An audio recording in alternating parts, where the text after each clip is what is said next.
Hi everyone, this is Matt. Welcome back to Touchgrass Gardening. Now, I live in Phoenix, Arizona, which is one of the most extreme conditions in the entire world, especially in terms of heat. And we have a huge heat wave this week, and I want to talk to you about how I protect my plants from the sun and the heat. So we're going to talk about how, why, my philosophy, and really how to make your plants survive through the most extreme heat waves you could possibly imagine.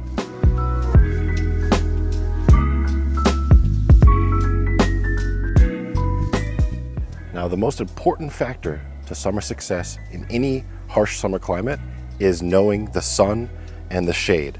And ideally, you're going to have big tall trees on the west side of your property that shade your new trees or your tropical trees in the afternoon. But you don't always have that. So there are ways to mitigate, and especially to create shade like I have here for this sapodilla. And you can see that I've created a shade structure where I have these 7-foot stakes that I pound in the ground in 3 different corners. And I have it basically protecting the west side and then over the top.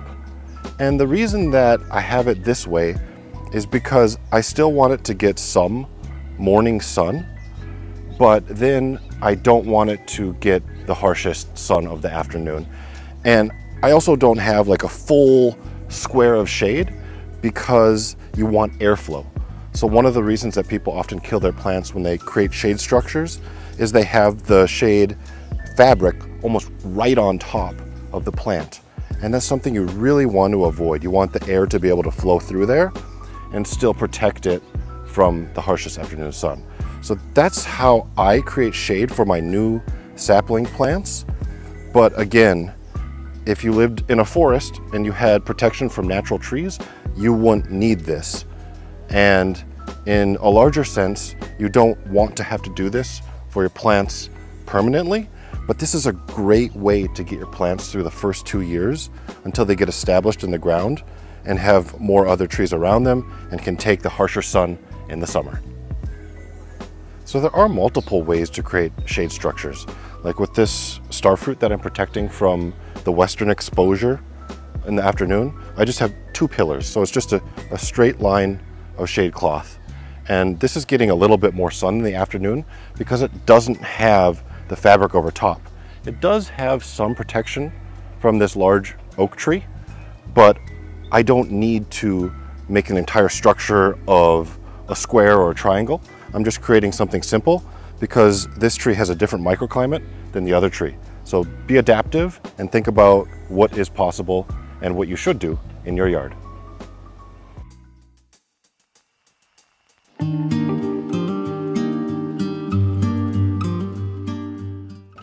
Now, the second most important factor to think about in protecting your trees from the sun and the heat is mulching. So sometimes I see people that have rocks all around and up to the trunk of their trees. That can work with some really desert adapted trees, but tropicals and things that aren't used to this climate, like this silk floss tree here, it really wants to have more protection. And the way that I do that is I basically shred up or crunch up a bunch of leaves and then also mix in some wood chips and then throw it around. And this entire area I converted from rock when we moved into this mulch mix that I have now. And I was actually really worried about this silk floss tree burning up in the summer sun because it was just planted this spring, but it's done very well and has minimal burn in our 115-degree heat that we just had yesterday, where we set a new record in the Phoenix area. And you can see it looks healthy. Like I'm actually really surprised, even on the new growth, it doesn't really have any burn. Maybe a couple spots back here. But this is getting mostly all day sun, which is what I wanted to grow into eventually. And so that's why I don't have a shade structure here yet, and just make sure that it's mulched and then properly watered.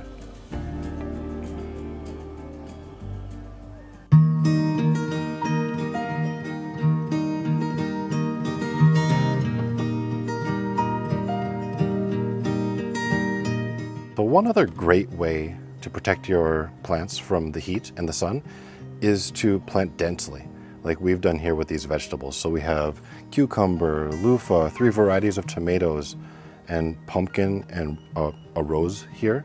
So there's actually like a lot of things going on, but they're all doing pretty well. And this is a raised bed area, so it's not in the yard. You know, a raised bed is something that you're going to spend a little bit more time in. So you're going to be pruning, kind of being able to take things in and out, like a loofah is going to die in the winter. So these things aren't permanent, and none of them have super invasive roots. So you can plant more densely without really hindering the plants that are next to it. So when you think about how the sun is hitting this, like each different plant is kind of protecting its neighbor. And then you're still able to grow tomatoes in the middle of summer. You're able to grow cucumber and loofah, which we've been eating this summer. And there's a huge pumpkin that's right here as well. So I've really found that planting vegetables densely does well in Arizona and in our heat. And that's something that I would really suggest that you try.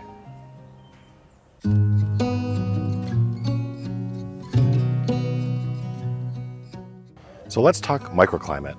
That really is creating a climate that's unique and better than the climate that's around you. This area of my yard, where I have my tropicals, is 10 to 20 degrees cooler than other areas outside of my yard. And that's because of how the trees are planted, what's next to them.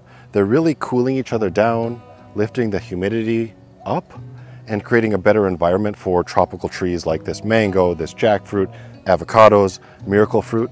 And I don't have any of these shaded because they're established now. When I first started out, I had these avocados that had shade structures on them, but now you can see I've taken all that off. And I have multiple avocados that are all against this oleander hedge. And so every layer is protecting the layer next to it. So I have a 25-foot tall oleander hedge, next is avocado, and then these more sensitive tropicals.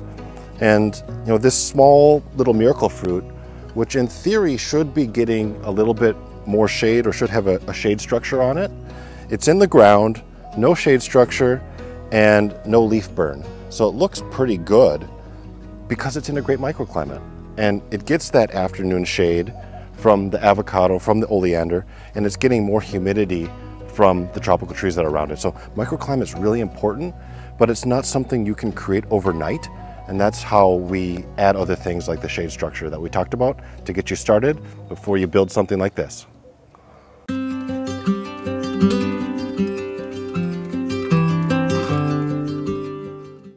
Now, maybe the most basic idea of how you heat protect your trees is to give them more water. And that's true, especially in a desert climate. You probably want to water more frequently than you think you should or that you want to spend time doing because it's so hot out, you don't want to be outside watering all the time. But in a desert climate, a lot of these tropical trees, things that aren't native, they need more water than you think and more frequently than you think. So we all try to conserve water, but a lot of times if your trees aren't looking good, it's just because they don't have enough water and you need to give them more. But I would say that that's sort of step one. And then if your trees still aren't looking good, you do a lot of the other things that we talked about today, like creating a shade structure or finding ways to protect the tree.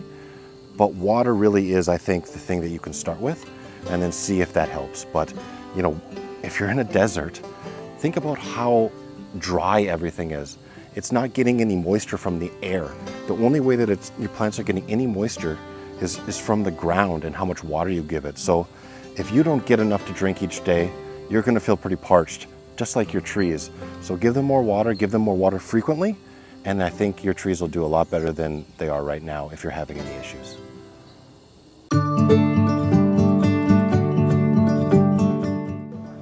So let's talk about how important choosing the right spot in your yard to plant really can be. So for this lady palm here, it's in almost full shade.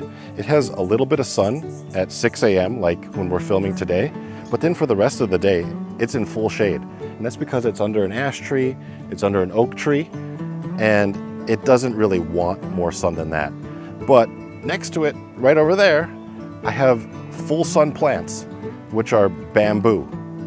And so I really suggest that if you're thinking about a spot in your yard, you just watch that area all day with a notepad, and you write down when the sun is in that area in the summer, and then you think about which tree can go there.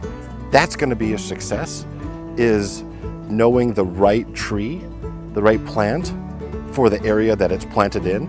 And that's half the battle, because if you have that type of area, you don't have to do all those other things like creating a shade structure or finding ways to create artificial microclimate, because the tree is already in the place that it wants to be.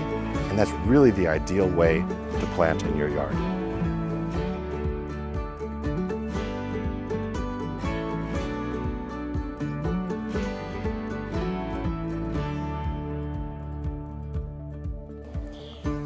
So today we talked about how to create a shade structure, how to mulch properly, how to plant densely, how to create a microclimate, and then how to water properly.